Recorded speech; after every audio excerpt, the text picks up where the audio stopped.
I think we can both agree there are powerful and unseen entities in every atom of the entire universe, all over the place, forever, in every direction, in space and time.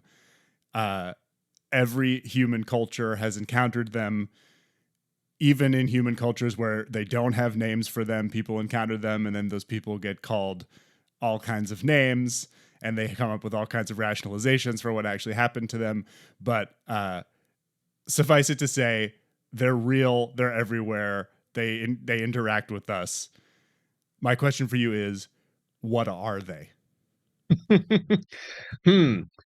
I love where you started. So I'm going to take a circuitous route, I think, because we have to. And doesn't really matter because wherever you go, you'll encounter them. But a few minutes before jumping on here, I had, for some reason, the thought, I've had it with these motherfucking angels on this motherfucking soul. Because what they are, I guess, is invested Mhm.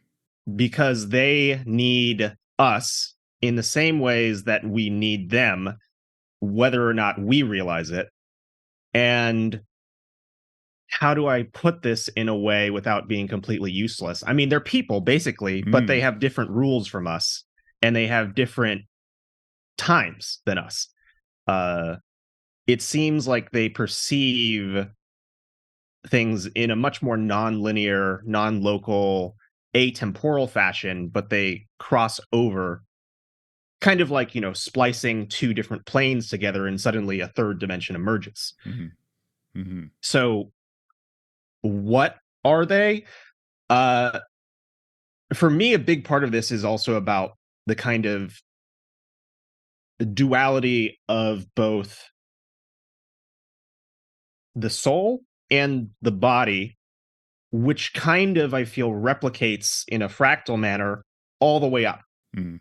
And it's kind of like these beings interlocked with our own natures and vice versa, but they're also comprised of other things as well. And when I say that, that's not just a purely metaphysical out there thing. I mean that if you develop your perceptive senses, if you open up your awareness, if you allow yourself to be sensitive enough to be vulnerable, and that is a big thing, I think. It is that Mhm. sense of vulnerability that prevents people from accessing these worlds and perceiving them directly because you have to be touched by something that is outside yourself in order to perceive it, at least in these realms. Mhm.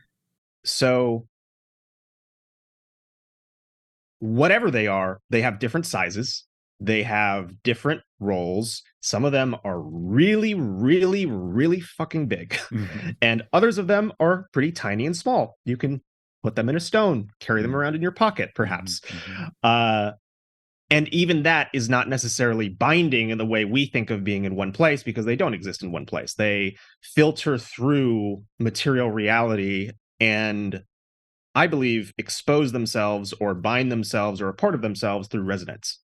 Like in a sort of harmonic or acoustic sense, like there's like can you break down why you use that word for it? Yeah, because I do think it's harmonic in the same way that, all of us have different body types. We all have different astrological signatures. I believe that on the scale of, say, if we're talking about angels, which I think are the really, really big things, Mm. also the things that seem to exist or come from a realm beyond even our own zodiac. There's the idea of the decans, and we'll just jump into astrology Mhm. land.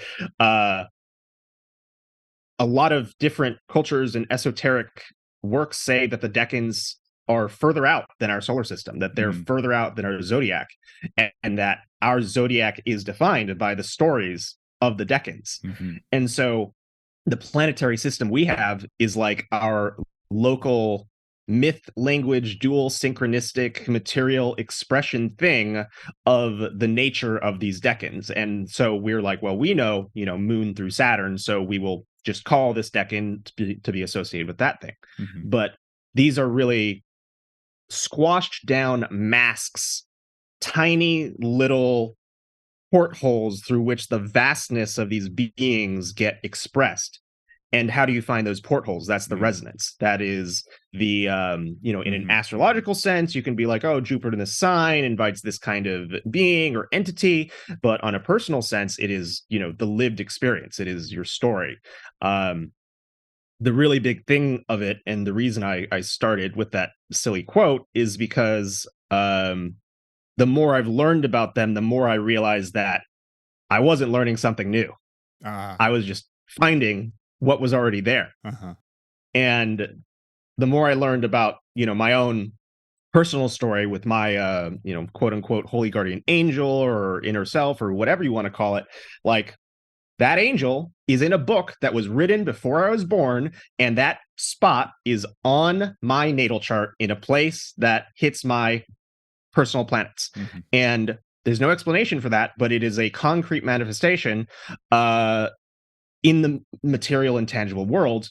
And the only thing you can call that is a kind of like resonance through time, I suppose. It kind of sounds like another way of describing that phenomenon is like maybe you can understand it in terms of like a higher dimensional thing crossing into like a lower dimensional space. And I'm talking like purely in like flatland math terms, where like if a cube passes through a universe that is inhabited by squares, all they will see is like a slice move that's like a shape that's like gets bigger and then gets smaller again. It's what I mean is like the resonance, or I think that I'm asking if this is what you mean. The way that you're using resonance kind of sounds like you're saying there are levels or layers of these realities where these beings are that are comprehensible from our own kind of experience. And so what it means, what I'm getting from the idea of resonance with them is that you're not able to directly perceive them or completely perceive them or encounter them on their own level. You're only able to experience the way that they can be perceived in the sort of rules and like symbols of your own plane. It's like your idea of them resonates with whatever the reality of them truly is. It's not like them the way they know themselves. Does that speak to it? Absolutely. There's this idea of the brain as this electromagnetic receptor, right? And we're talking about tuning radio frequencies, which is a kind of resonance in itself, but it's not just the brain, it's the heart, it's the entire body, it is the entirety of our experience.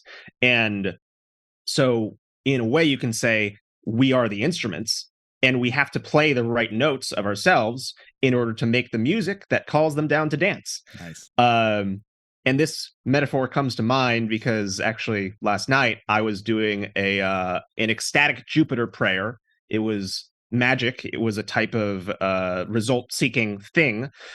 And so I put on some very loud Jupiterian music blasting, and I thought I'd just sit there and pray and, like kind of go in that moment, because that's what I used to do in the past. It's been a while since I've done this, and I was a little more shy back then. And then I feel, no, you get up and you dance, because that's what Jupiter wants. He wants that ecstatic motion and whirling. And, I was making glyphs and swinging my arms around. My headphones were falling off, and it didn't matter. And ultimately, this was a little bit of a rushed thing for me. So the event that I wanted to occur did not occur, but I got something else that was very Jupiterian in response that was like that, very fast. And my spouse was coming home, and they said, there's a cat in front of the door, just like sitting there. It's never happened before. And we said, we are eating sushi, but we eat sushi a lot, and there's never been a cat. So after that, I also felt changed. Even if the thing that I wanted didn't quite manifest, I was happier, I was lighter, I was more Jupiterian in a sense. And you can say, you're just putting yourself in a good mood or whatever, but the more you open it, the more you allow that to be the permanent change. And that is the equivalent of the spiritual work in the material. It is to change ourselves, it is to tune ourselves, it is to create music out of our lives. Wow, that's really beautiful. I could just keep talking about music with you, but the thing that I'm bubbling on here is something that you and I are comfortable just going ahead and doing, but I want to actually pause and reflect on it for a second. You have introduced a planetary being into the sort of, I don't want to call it a hierarchy necessarily, but into the, let's call it the like the cosmology of this discussion. And I think there are probably a lot of preconceptions out there about astrology and an astrological worldview, about what the planets are and do, whether credulously or incredulously, both like pro and anti astrology views have baked in ideas about what astrology says planets are. And so I want to ask you about Jupiter in this experience that you had, like where, and also the sort of hierarchy. You said angels were the very big ones, right? Like I want to get into that too. What is a planet in the alive, interactive sense that you're talking about, as it fits into this whole scheme from the very small to the most enormous? Or who is a planet is maybe the better question. Yeah, because I'd say that that's exactly the right question. Who is a planet? Because I feel that, you know, the zodiacal space is a path. It's a series of rooms, environments, experiences that the planets are going through, and they are the symbolic representations of something even higher. In our world, they look material, but in truth, they are also symbolic for somebody else at a higher level. And I kind of describe them as masks for the true nature of the god behind the planet. Like I like to differentiate between Jupiter and Zeus and say, you know, well, really, I was praying to Zeus based on his mask that he was wearing. And that's also the origin of the decans. They're called the faces, as in the masks that the planets would put on. And you have all of these schemes of rulership. So when we're talking about planets, we're talking about both the material thing that exists, its symbolic meaning, the god that is there, the events that correlate to that planet's placement, and all of our material existence as well. I mean, some of the most trippy things I've experienced with astrology was looking around, looking at the planets and realizing that it wasn't just, you know, a vibe or in my head. I was like, there is an object that signifies this planet's behavior or nature, and it's here right now in this moment, not at another time when it doesn't make sense. It's here when it makes sense. And the more I look at that, the more I'm like, the planets are the timekeepers of our reality. They make sure that things happen in the manner that they should at the times that they should. And if they didn't exist, well, I think we'd be screwed. And sometimes people will be like, you know, what if you blew up the moon or whatever? And I'm not sure reality would allow that to happen because that would be really, really, really bad. And the only reason I come to that conclusion is after many, many, many observations of how deeply, intricately tuned we are to these planet cycles, but also that, you know, you get visions and magic exists and you can access them at any time. Not something I'm as familiar with, but I hear magicians say, you know, you can always work with the god behind the planet because they're there too. It's just one layer. The planet is the mask. Okay, so I don't use the word God to describe the particular being behind the planet, if you will, because of cultural reasons about what that word means. And we don't, the thing that I want to get into about it is not a theological discussion about an ultimate singular God or not. Yeah, not at all. That's like a different conversation. But what I'm interested in is your description of angels as the big ones, and where the angel god flip happens, or what is up with these two categories at the sort of big scale behind the planets as the concretizations of those forces. And just to be transparent, the reason this is of such particular concern to me is because my sense is that the Jewish astrological standpoint is that the beings behind the planets should be better understood as what the non-Jewish world has come to call angels. The Jewish word for which is malach, which means messengers, which is to say servants of the divine. So they are, of course, unbelievably powerful, but they're not ultimately powerful, and that's what makes them particular. But like we can't call them divinities according to our cosmology. We have to understand them as servants of the great divinity. So that's sort of where the stickiness is for me between God and angel in terms of understanding what those big ones are. Is it sticky for you? Is there a difference? What's the importance of the name of that category? Yeah, I think it's a scale thing, because in the material world, if you experience something that happens according to some planet and you receive something that seems very magical, you're like, oh, that was an act of God or a deity of some kind. But the story for ourselves and each of us, I believe, is described, contained, expressed through the nature of our inner souls, who I believe are intermingled with these angel stories. And so the angels, in my opinion, are so big that they span everything. They can encompass an entire life.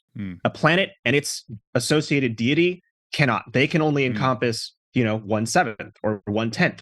They have their domains, they have their purposes, they walk about the travelers, and they do their thing, and they bring, give, take, augment, change.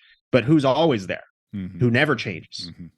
That's the angel. And it's so big that it can contain all of that. I guess that's the difference I would draw. Because on some level, there's also the idea of the spirits and the daemons that the planets themselves have in an esoteric sense. And you could say that the planets also have their associated angels. And that introduces an entire new scale of thinking, which is a little bit beyond me, quite frankly. I this is a subtlety that, in a lot of cases in these kinds of experiences and their resulting conversations, like you realize, and you said this kind of before too, like you realize that you did know that already.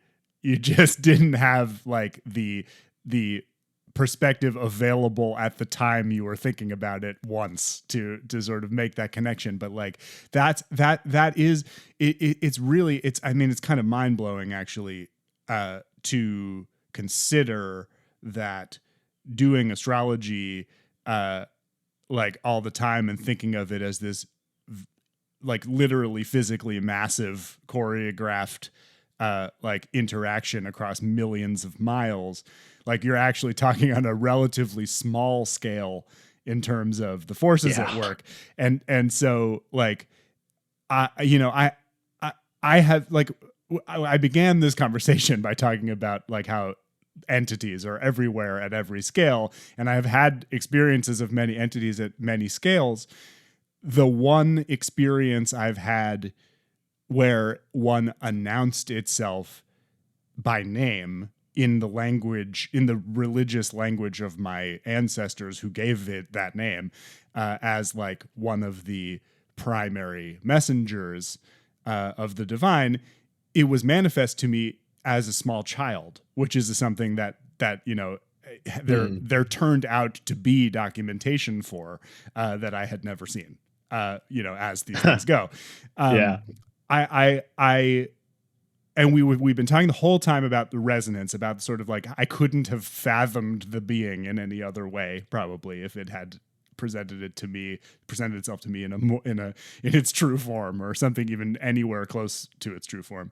I want to ask you about the form in which the eternal and vast messengers have is there let me just put it this way, is there anything you can say about the form of the angels that you have encountered in your life? I think they're all very unique, and it's difficult to say anything universally about them, except that universally everyone will recognize them for their own soul nature. Essentially, it is about that individualistic recognition. And for me, my story as a myth is very much kind of biblical. Like, I've spoken about Tamiel. She was one of the Watcher angels who fell from grace and was imprisoned for teaching astrology to people. And so, my recognition is doing that, and the very visceral reaction I have trying to do that in a world essentially full of a kind of ignorance. Except this ignorance is not protected by something greater anymore. We're no longer watched over. I mean, we are, but not in that kind of, perfect biblical sense. So for me, it's towers, it's exile stories, it's frozen wastelands in the imaginal realm. But like, I've had all kinds of exiles in my own life. And once I connected the story, I was like, I'm living it out. And that is one of the things, too, that makes it so complicated and so subtle, which is that, sure, angels exist as this kind of external idea, but ours, at least, are both extrinsic and intrinsic. It's not just you have this little helper buddy that's going to help you solve things and you're this individual person over here. No, it is, you are that thing. You are the differentiation and the mask that the angel is wearing, this little, pin's head worth of expression of this vast thing that nonetheless, an infinite number of other things can dance upon. Or it's not even really dancing upon, they are the pin.